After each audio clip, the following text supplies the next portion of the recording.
গরমের দিনে পটল ঝিঙে ঢ্যাঁড়স খেয়ে খেয়ে মুখে আমাদের অরুচি ধরে যায়। একটু যদি অন্যরকম ভাবে বানানো যায় তাহলে কিন্তু বেশ ভালো লাগে। তো এইরকমই ভর্তা একটা রেসিপি যেটা বানালে এক থালা ভাত নিমেষেই খাওয়া হয়ে যায়। ভর্তা তো অনেকেই অনেক রকম ভাবে বানায়, তবে ভর্তা যতটাই সিম্পল ভাবে বানানো যায় ততই কিন্তু খেতে ভালো হয়। নমস্কার বন্ধুরা, তোমাদের সকলকে রুমির হেসেল ঘরে স্বাগত জানাই। আমি রুমি। আমার আজকের রেসিপি ঝিঙে ভর্তা। আর যারা ঝিঙে খেতে পছন্দ করে না, এই ভর্তা তাদের বানিয়ে দাও, দেখবে তারা আঙুল চেটে চেটে খাবে। তাহলে চলো দেখে নেওয়া যাক আজকের রেসিপি ঝিঙে ভর্তা। ঝিঙে ভর্তা বানানোর জন্য আমি 3টে মাঝারি সাইজের ঝিঙে নিয়েছি আর ঝিঙের দুদিকে দু মাথা কেটে নিচ্ছি।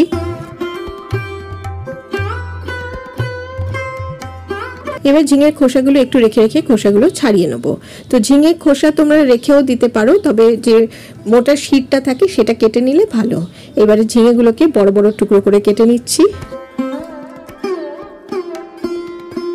আমার চ্যানেলে ঝিঙে ভর্তার আরেকটা রেসিপি আছে, এছাড়াও আরও অনেক রেসিপি পেয়ে যাবে। নিচে ডেসক্রিপশন বক্সে লিঙ্ক দিয়ে দেবো, তোমরা চেক করে নিতে পারো।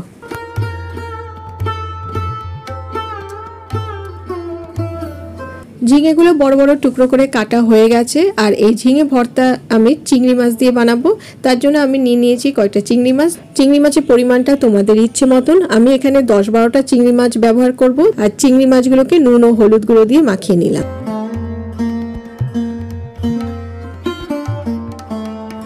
এইদিকে কড়াইয়ের মধ্যে দিয়ে দিলাম পরিমাণ মতন সর্ষের তেল। তেল গরম হয়ে গেলে দিয়ে দেবো এর মধ্যে ওই নুন হলুদ মাখানো চিংড়ি মাছগুলো। চিংড়ি মাছগুলো এবারে একটু হালকা করে ভেজে নেব। খুব বেশি ভাজার দরকার নেই, একটু নেড়ে চেড়ে নিয়ে যখন দেখবে একটু কালারটা চেঞ্জ হয়েছে তারপরে এটা তুলে আলাদা রেখে দেবো।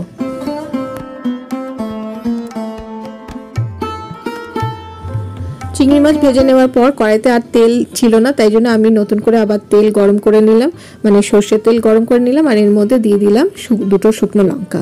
শুকনো লঙ্কাগুলোকে এবার ভেজে তুলে নেব, এটা পরে আমি ব্যবহার করব। এইবারে এই তেলের মধ্যেই আমি দিয়ে দেবো 1 চামচ কালো জিরে। 2-3 সেকেন্ড পর এবারে দিয়ে দেবো পেঁয়াজ কুচো। আমি এখানে একটা মিডিয়াম সাইজের পেঁয়াজ কুচিয়ে নিয়েছি। আর দিয়ে দিলাম কয়েক কোয়া রসুন। রসুনের পরিমাণটা বেশি হলে ভর্তা খেতে কিন্তু বেশ ভালো লাগে, তো আমি এখানে 4-5 কোয়া রসুন দিয়েছি। এবারে পেঁয়াজ ও রসুন খুব ভালো করে ভেজে নেব।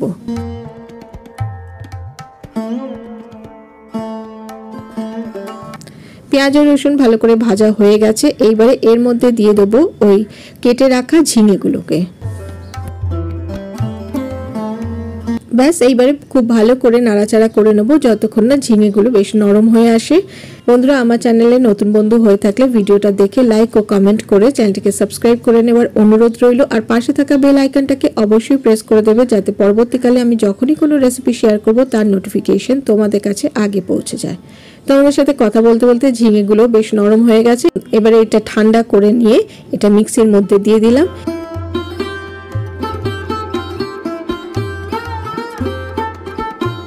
দিয়ে দিলাম স্বাদ মতো নুন। আর ওই যে চিংড়ি মাছগুলো ভেজে রেখেছিলাম সেই চিংড়ি মাছগুলো দিয়ে দিলাম। আর এটা মিক্সিতেই আমি পেস্ট করে নিচ্ছি, যদি হাতে সময় থাকে শিলেও বেটে নিতে পারো। এদিকে কড়াইয়ের মধ্যে আমি দিয়ে দিলাম বড় চামচের 1 চামচ সর্ষের তেল। তেল গরম হয়ে গেলে এর মধ্যে দিয়ে দেবো একটা শুকনো লঙ্কা ও 1/2 চামচ কালো জিরে। 2-3 সেকেন্ড পর এইবারে দিয়ে দিলাম ওই ঝিঙের পেস্টটা।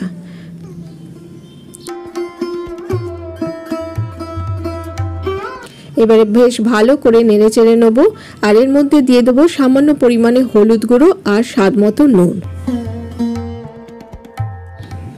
হলুদ গুঁড়ো ও নুনটা ভালো করে মিশিয়ে নেব।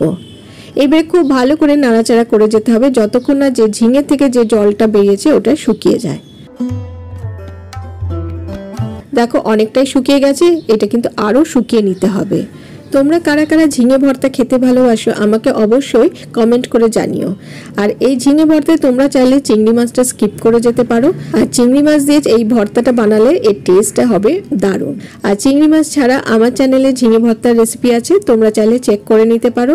দেখো অনেকটাই জলটা শুকিয়ে গেছে, ব্যাস তৈরি আমাদের ঝিঙে ভর্তা। কেমন লাগলো তোমাদের এই আজকের রেসিপিটা আমাকে অবশ্যই লাইক ও কমেন্ট করে জানিও। ভালো লাগলে শেয়ার করার অনুরোধ রইল। আর এটা গরম গরম ভাতের সাথে খেতে ভীষণ ভীষণই ভালো লাগে আর এক থালা ভাত নিমেষেই খাওয়া হয়ে যায়।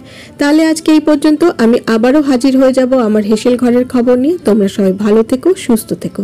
টাটা।